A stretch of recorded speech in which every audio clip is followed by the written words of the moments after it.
hard-hitting stuff out of the way earlier. Did you see what Joker wore to the arena? No. It's like a Joker suit, like the purple and green. Oh, really? Yeah, so follow up on the important stuff. Is he the type to make a statement with what he wears? Not that I remember. But you should ask him that question. I'm not part of how he dresses every day.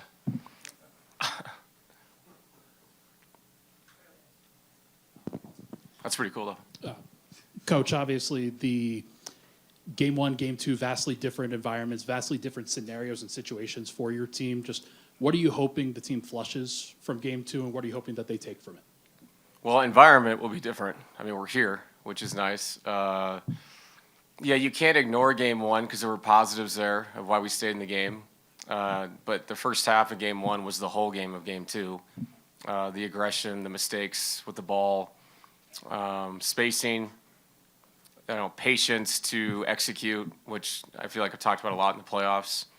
But we're back home, and you hope that, you kind of balances you out a little bit. We had 2 days or whatever, a day and a half to, talk yesterday, talk today, get ourselves back to where we need to be. And I think the most important thing, as I keep saying it, is just like turning the page the right way, being responsible about what you've done the first 2 games. Like I said, trying to carry the positive stuff to game 3 and making sure that our awareness to what they were like from the tip is much higher and very different. So it's 1-1. I'm really excited for this I'm excited for the game, excited for the fans.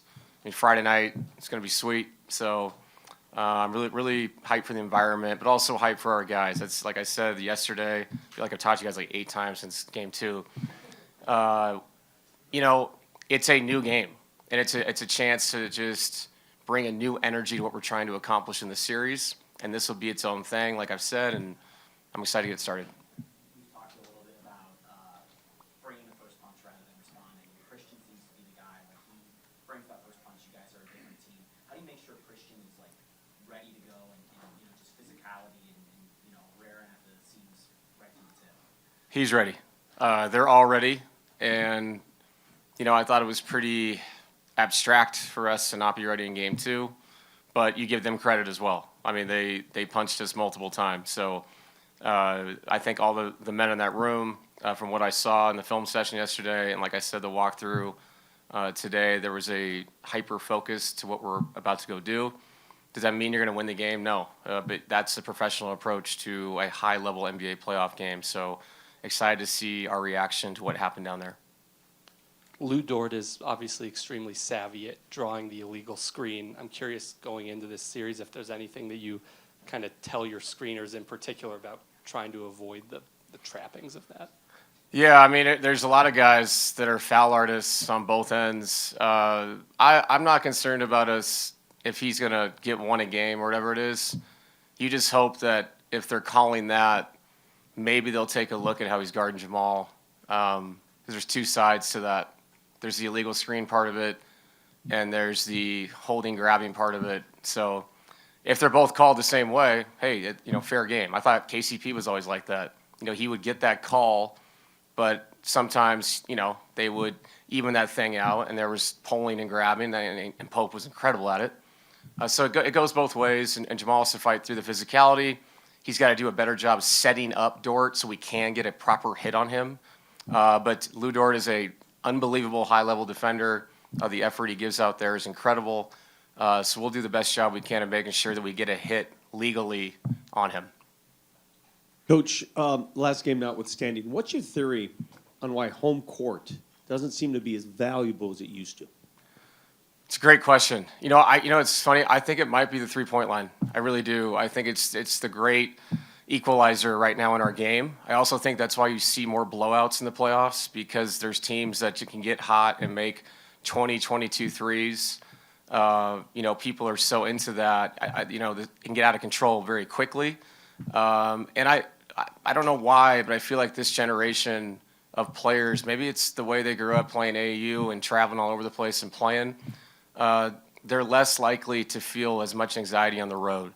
Not to mention, man, I've said this before, growing up in this, we used to play in college stadiums in the playoffs back in the day, and now we play in these beautiful modern arenas that aren't as loud. They're not.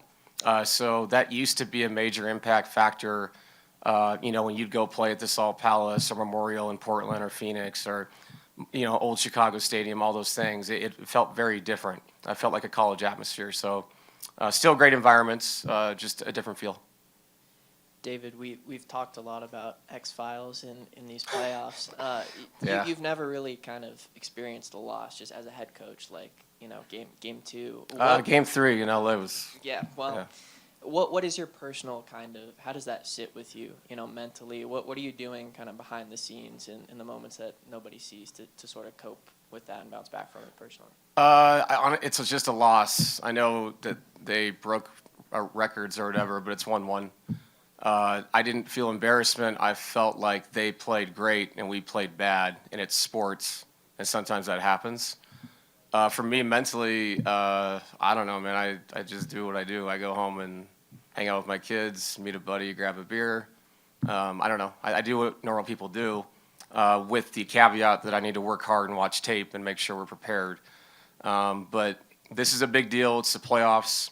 But when you leave this arena or you leave a film session, you have to check out. You have to, mentally. If you can't do that, you're not going to perform well as a coach or a player or whoever has a responsibility in the next game. So, the mental health thing is a big deal. X-Files is awesome. I agree. I don't know. You just have to check out for a second. You really do. There's so many times where you're checking out and you go, I really want to go back and watch this film again. But you got to take the time and you got to take a couple hours and you dive back into it so you can properly look at it professionally, and do the right things. Thank you, Coach. Yep.